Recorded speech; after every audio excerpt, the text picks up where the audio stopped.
Hello student, ये previous year paper है 23 जनवरी का 2022 का है। ये यूपी टेट का पेपर 2 क्लास 6 to 8 का जो साइकोलॉजी वाला सेक्शन है, चाइल्ड डेवलपमेंट एंड पैडागोगी, इसको हम इस वीडियो में डिस्कस करेंगे। ओके। और चाइल्ड डेवलपमेंट एंड पैडागोगी आपका पार्ट 1 होता है, उसमें 30 क्वेश्चंस होते हैं। और अगर मैं बात करूँ हिंदी की, तो हिंदी में भी 31 से लेकर 60 क्वेश्चन होते हैं, 30 क्वेश्चन होते हैं। लैंग्वेज की मैं बात करूँ तो लैंग्वेज जो है, जिसने इंग्लिश चूज़ की है वो इंग्लिश लैंग्वेज का एग्ज़ाम देगा, या जिसने संस्कृत चूज़ की है तो वो संस्कृत ऑप्ट करेगा, या उर्दू किसी ने चूज़ किया तो उसके बेसिस पे जो है उसका उर्दू वाला सेक्शन आएगा। तो इस तरीके से जो उसके भी 30 क्वेश्चन होते हैं। लेकिन जो पार्ट 4 होता है सोशल स्टडीज़, उसके जो क्वेश्चन होते हैं वो 60 होते हैं। ठीक है, वो भी क्लास 6 to 8 के लिए होते हैं। और अगर जिसने साइंस लिया उसके लिए साइंस के क्वेश्चंस आएंगे, वो 60 क्वेश्चंस होंगे। ओके। तो इस वीडियो में तो हम लोग जो है चाइल्ड डेवलपमेंट एंड पैडागोगी जो पार्ट 1 है उसके 30 क्वेश्चंस जो है वो डिस्कस करेंगे। ओके। क्वेश्चन नंबर 1 है, विच of the following is the most subjective method of education psychology. Most subjective method आपको बताना है एजुकेशन साइकोलॉजी का क्या है।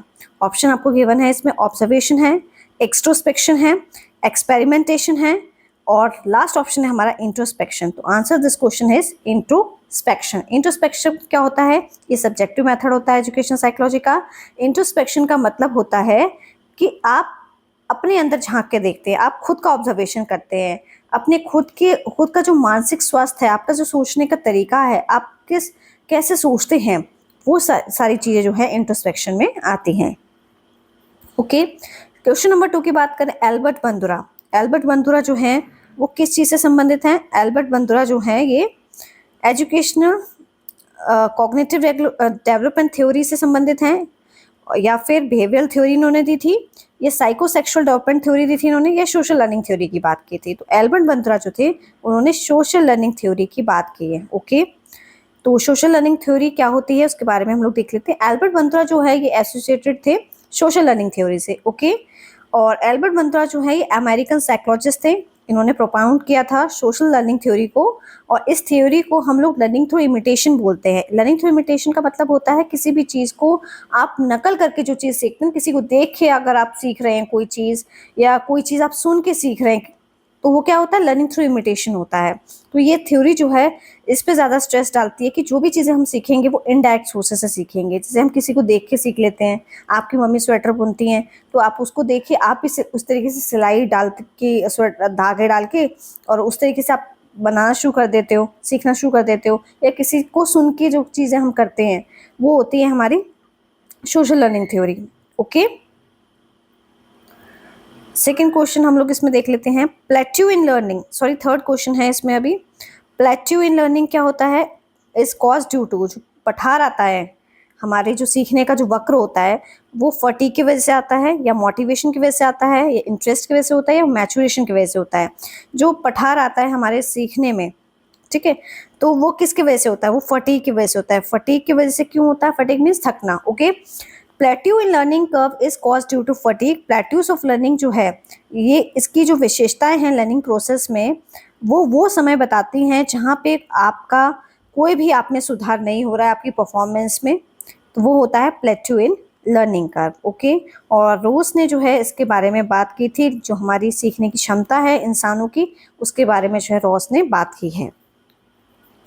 क्वेश्चन नंबर 4 देख लेते हैं, mirror drawing test. Mirror drawing test जो है वो क्या मेजर करता है, किसके लिए हम इस टेस्ट को यूज़ करते हैं मेजर करने की? क्रिएटिविटी को, ओके, या फिर ट्रांसफर ऑफ लर्निंग, इंटरेस्ट और rate of learning.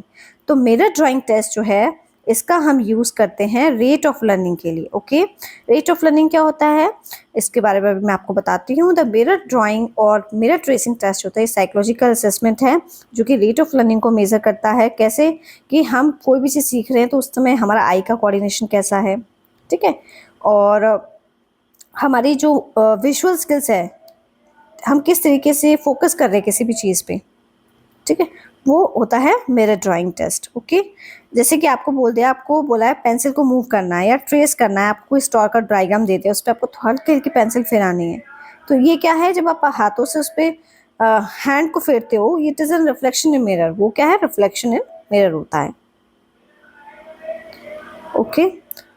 Now we will see question number 5। अभी जो है हम क्वेश्चन नंबर 5 देख लेते हैं। Cloud picture test is use to measure which of the following. Cloud picture test का जो है किस टेस्ट के लिए हम यूज करते हैं इसको? एप्टीट्यूड के टेस्ट के लिए, पर्सनैलिटी के टेस्ट के लिए, इंटरेस्ट के टेस्ट के लिए, इंटेलिजेंस के टेस्ट के लिए।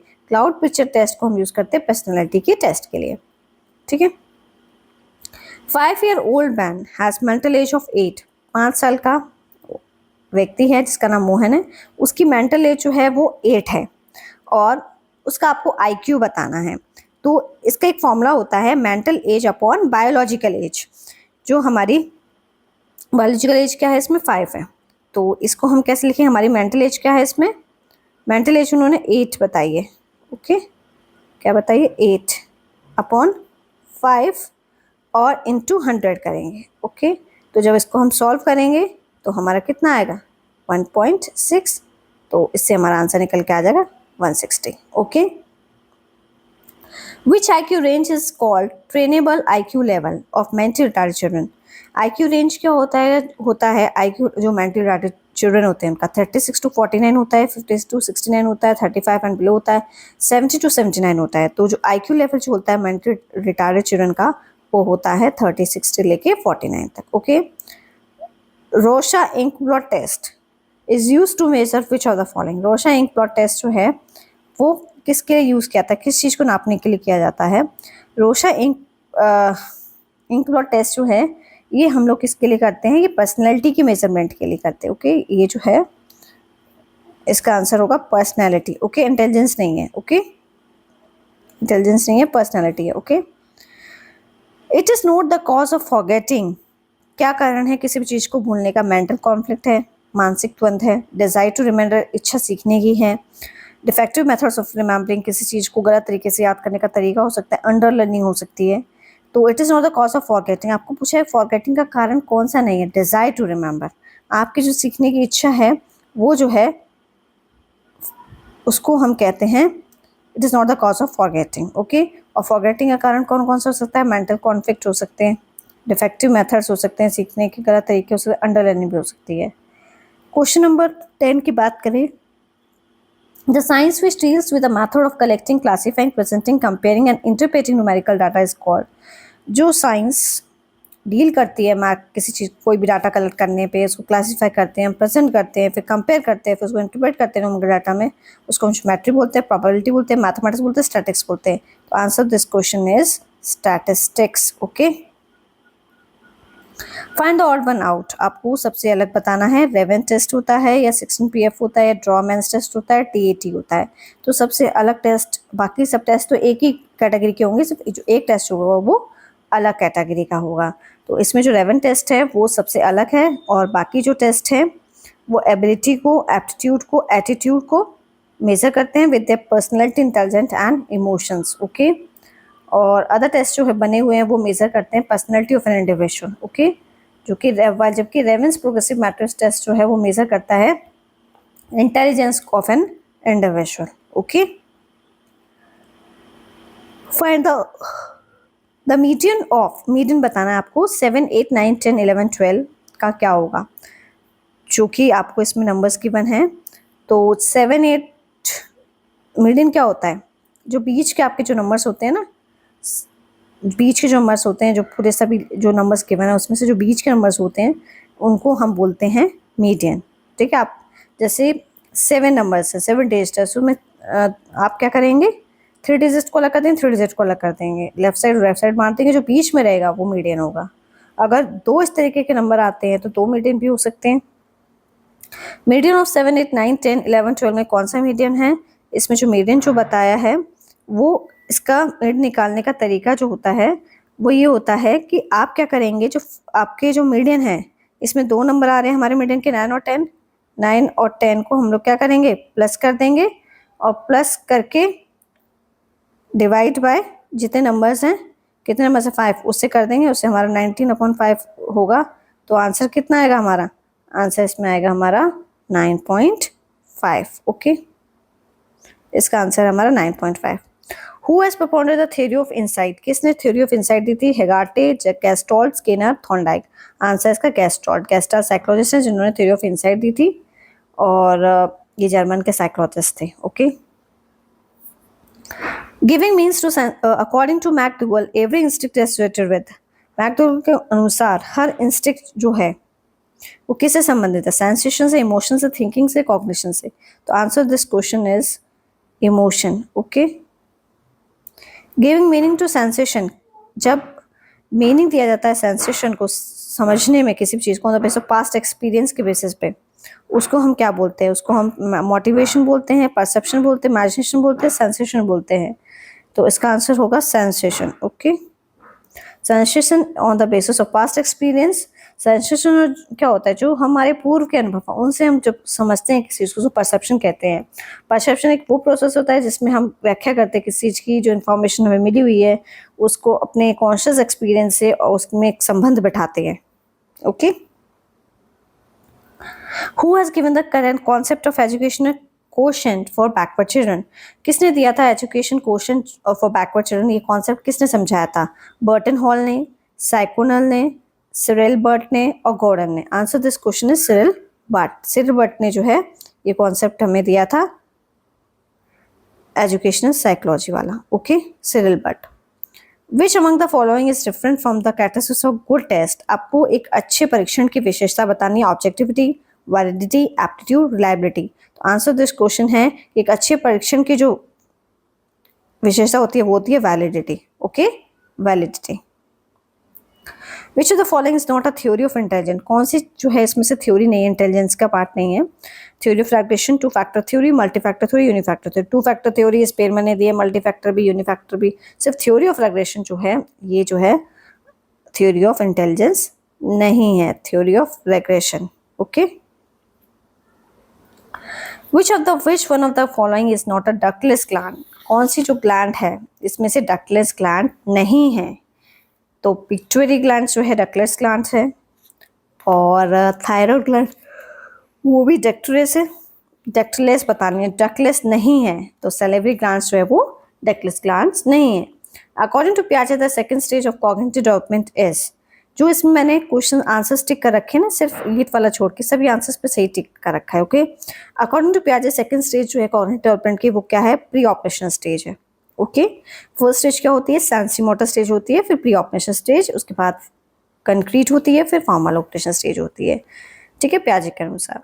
The main characteristics of basic instinct is that which is found, आपको विशेषता बतानी है बेसिक इंस्टिंक्ट की जो किस में पाया जाता है।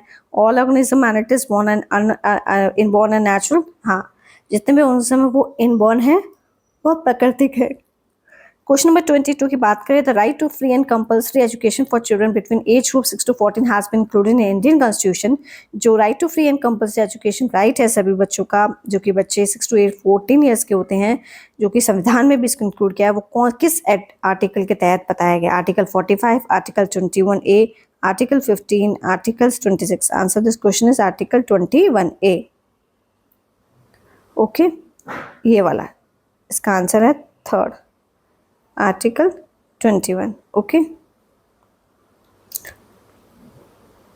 कहीं आप इसको समझ लो कि फर्स्ट वाला ये वाला है, थर्ड वाला। क्रेशमर has classified the person which of the following main types.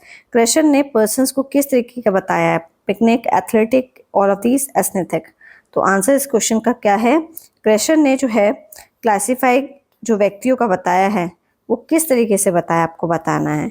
तो क्रेशर ने जो है क्लासिफाई किया जो पर्सन का, वो किसके बेसिस पे किया है? जो क्रेशर ने क्लासिफाई किया है वो बताया है पिकनिक टाइप भी है, एस्थेटिक टाइप भी है और एथलेटिक टाइप भी है। तो answer of this question is 3, all of this, सभी टाइप के बताए उन्होंने। ओके, आंसर है इस क्वेश्चन का ऑल ऑफ दिस। पर्पस जो है टैट का वो क्या होता है? TET, जिसको हम कहते हैं teacher eligibility test. Measure on which of the following, किस तरीके से इसको मेजर किया था? एटीट्यूड के तौर पे? नो। एप्टीट्यूड के तौर पे, वैल्यूज के तौर पे, इंटेलिजेंस के तौर पे। जो पर्पस है TET का वो मेजर किस तौर पे किया जाता है? वो किया जाता है एप्टीट्यूड के तौर पे। ठीक है, ये है इसका एप्टीट्यूड। ओके, कंसोलिडेशन थ्योरी क्या एक्सप्लेन करती है? मोटिवेशन के बारे में बताती है, मेमोरी के बारे में बताती है, क्रिएटिविटी के बारे में बताती है, लर्निंग के बारे में बताती है। कंसोलिडेशन जो थ्योरी है वो किसके बारे में बताती है? वो बताती है मेमोरी के बारे में। ओके, कौन सा फैक्टर जो है प्रभाव करता है फिजिकल डेवलपमेंट में? The following, sports and exercise, environment, all of these, heredity. Answer this question is all of these. Okay, जो फिजिकल डेवलपमेंट जो है कौन सा फैक्टर जो फिजिकल डेवलपमेंट ऑफ उस पर डालता है, sports exercise, environment, all of these. Which of the following is correct formula to calculate IQ? कौन सा फॉर्मूला जो है करेक्ट फॉर्मूला है जो कैलकुलेट करता है IQ का? MA/CA × 100.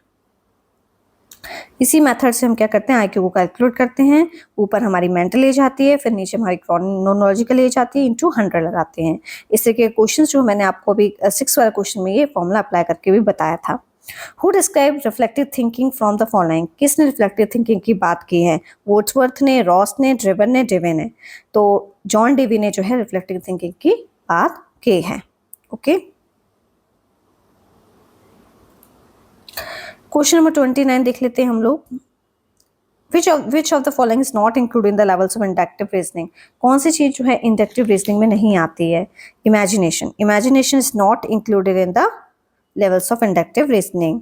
ये जो जनरलाइजेशन, एक्सपेरिमेंट, ऑब्जर्वेशन सब इंडक्टिव रीजनिंग के पार्ट है. क्वेश्चन नंबर 30 लास्ट क्वेश्चन है. ये failure in retention and recall of learn content is. Retention होता है, मेमोरी होता है, वो थिंकिंग होता है, फॉरगेटिंग होता है.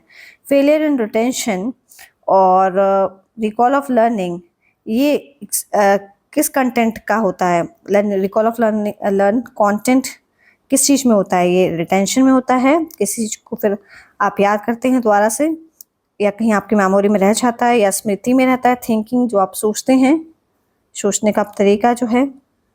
और फॉरगेटिंग मीन्स भूल जाना. तो फेलियर इन रिटेंशन, फॉरगेट जब हम किसी चीज़ को भूल जाते हैं, फिर हम उसको याद करने में क्या हो जाता है, असमर्थ हो जाते हैं, उसको याद करने की कोशिश करते हैं. तो ये किसका पार्ट है? ये फॉरगेटिंग का पार्ट है. Failure in retention and recall. कई बार क्या होता है, हम किसी चीज़ को, कोई इन्फॉर्मेशन हमारे माइंड में होती है, उसको कोशिश करते हैं याद करने की, और फिर भी क्या हो जाते हैं, कई बार हम असफल हो जाते हैं. और फिर कई बार क्या होता है, उस दोबारा से अगर हम उसे कोशिश करें तो उस कंटेंट को हम पहचान भी लेते हैं, रिकॉल भी कर लेते हैं, याद भी आ जाता है. This is an part of forgetting. Okay, thank you. अगर आपको ये वीडियो अच्छी लगी तो please like and subscribe my channel. Thank you.